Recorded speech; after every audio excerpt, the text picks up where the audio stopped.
Chapter 16, The Transition. And indeed, that was now the issue: how to switch to cooperatism.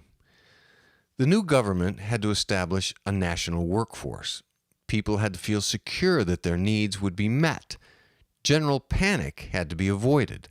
Looting and rioting had to be suppressed. People had to be willing to do their part and trust the system, trust that what they voted for was helping provide needed services for themselves and their families, and that others were acting in concert. The League worked feverishly with the new leaders around the clock, setting up administrative groups to work out the details and logistics involved in getting this colossal undertaking moving. A member of the now Cooperatist Senate, Pauline Lambert, recalls this, quote, "We felt most of the population was willing to cooperate, at least temporarily. But without some sort of steady, visible improvement, that commitment wouldn't last. Time was of the essence, and we didn't waste any of it. Organization was the key. Things needed to start happening as quickly as possible. We knew it had to be done, but would the people follow through? Would the people let go of paychecks? Would business owners let go of ownership and profits? Would the country as a whole be willing to continue doing all the daily services and production that needed to be done without an exchange of currency? That was the question over which we had little control. It all depended on the people and their participation. Electric power needed to be maintained. Food distribution needed to be organized and fairly controlled so that hoarding didn't become an issue. If people could feel confident with their everyday needs, then we felt they would be more willing to let go of the idea of money. It had to become apparent that money wasn't going to get them what they wanted or needed anymore. It had to become apparent that only people working in concert, people cooperating amongst themselves and trusting the system, is what would put food on the table and keep their electricity running and keep water flowing from their faucets." End quote. A new member of the now Cooperatist Chamber of Representatives, Hugo Hendricks, recalls this, quote, "Thankfully, the League and the Cooperatist Party had been working for years anticipating this. We just had no idea it would come so soon. It caught all of us a bit by surprise, and although transitional plans were not fully worked out, we were also not completely in the dark. We had a starting point. We had a pseudo-plan in place, and we knew it would work because of Alpha City. Though Alpha City's circumstances and time frame differed greatly from those of an entire nation in the midst of a depression, still, it was a critical reference for us, without which I can't imagine how any sort of national transition would have been possible." End quote. Another administrator remembers this, quote, "Alpha City took decades to gradually transition paid employees to non-paid residents. The new Belgium administration didn't have that luxury. This change had to happen quickly. A slow, gradual change would very much work against cooperatism's success." End quote. Another administrator observed this, quote, "The advantage we had was the fact that money had become nearly useless. The other advantage we had was that Belgium already had a skilled workforce in place, ready to be tapped. Those in positions of providing needed services had to continue to do so without compensation, and they had to have faith that others providing other needed services would do so as well. It was that simple.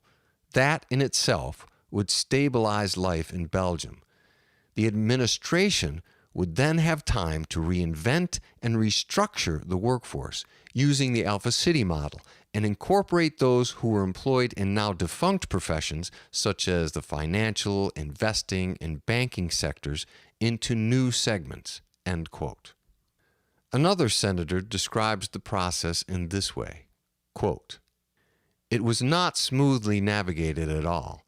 There were many problems and setbacks. The general populace was not sure how to proceed.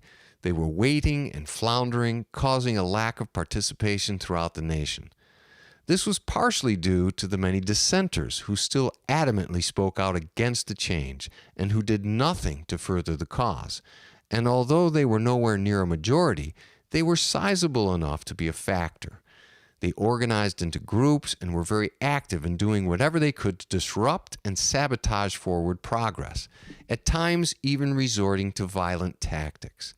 They were always a constant threat and were successful in many small ways, retarding the speed at which the transition could take place, causing people to be wary and reticent. However, they were only able to delay, not halt, the positive progress the administration was capable of. In addition to these dissenters, there was a larger portion of the population who were not dissenters, but who had cast their vote not so much for cooperatism, but against the current system. These people were neither strong supporters nor strong detractors of cooperatism, and were really in a personal quandary when the cooperatists actually won. They were curious, but wary. They didn't entirely trust it, but were semi-willing to tag along and tentatively participate. They were cautious and waiting to see how the whole thing would turn out. They didn't get in the way of the progress being made, but neither did they go out of their way to help push things along.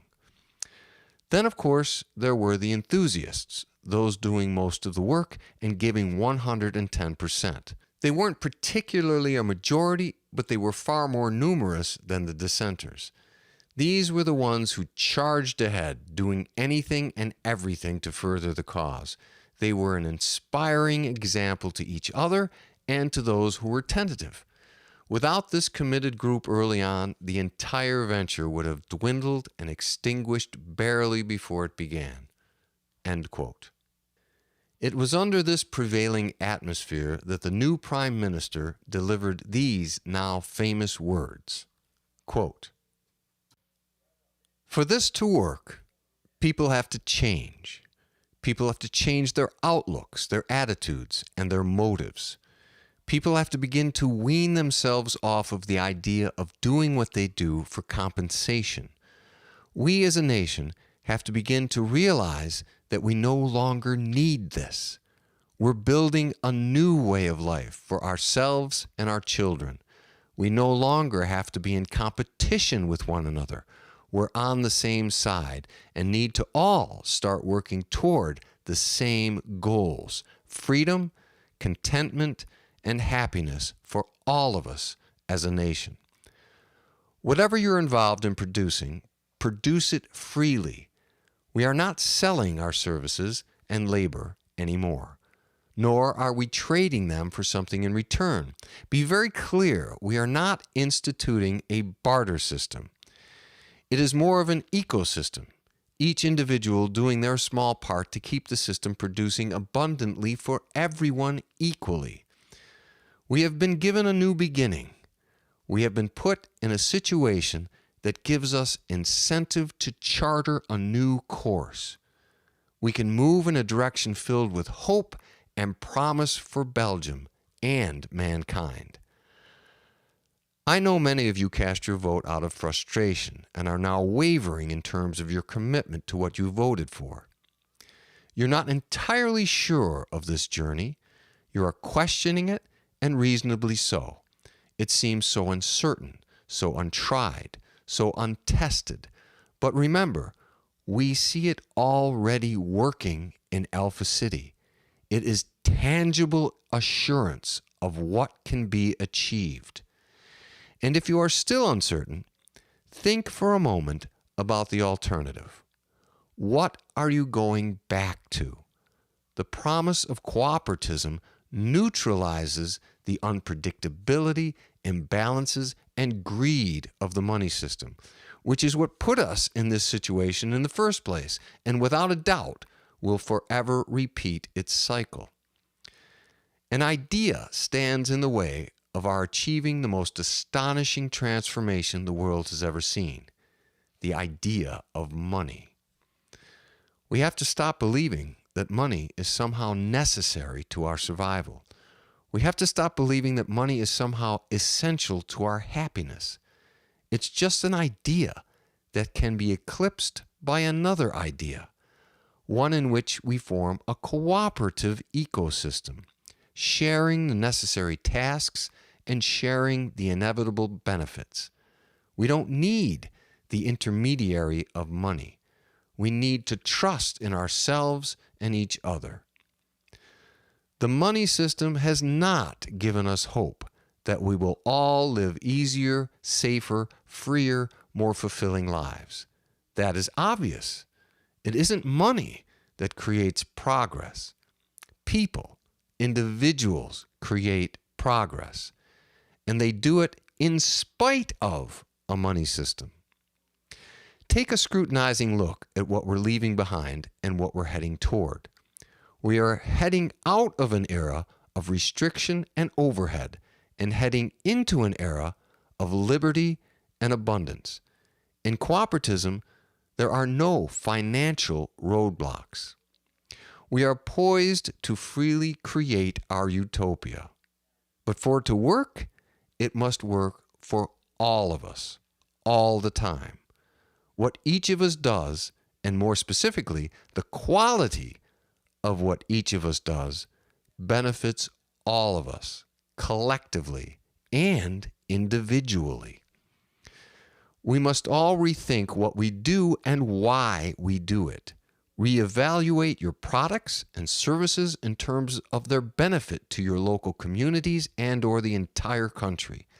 Reevaluate in terms of this new perspective, this new ecosystem.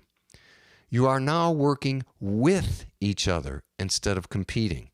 Work in conjunction with companies you supply materials to, who may be supplying needed materials to you.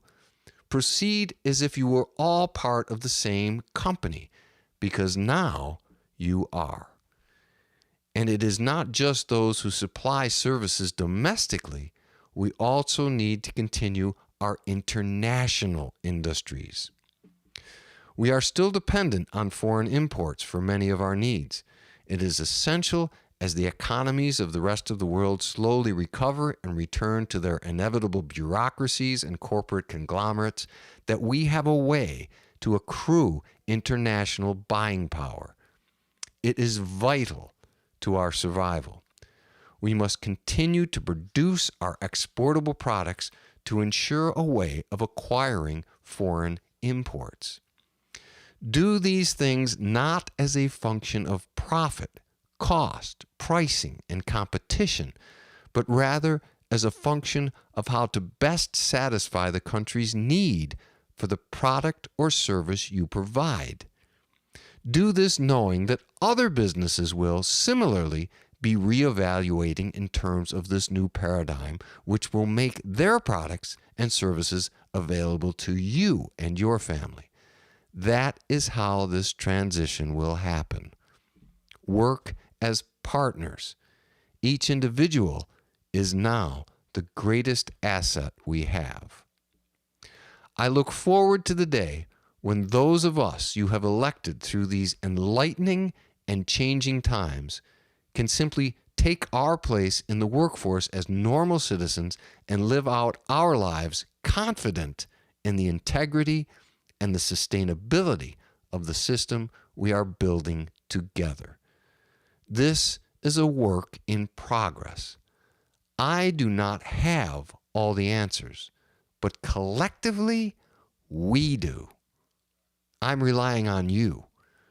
We are all relying on you, each individual, each unique individual, to be involved, to put forth your ideas, your innovations, to use your experience and utilize your passions to change and improve the way we coexist.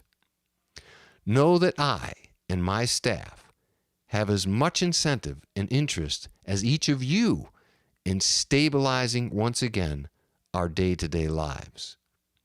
This takes time to organize and restructure.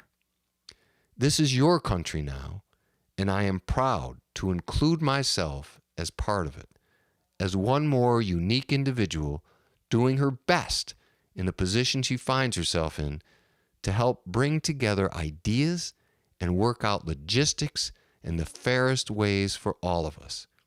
That is my commitment, to protect and maintain the basic philosophies and tenets of this system, and to let it take us into a liberating and abundant future. You gave us your vote.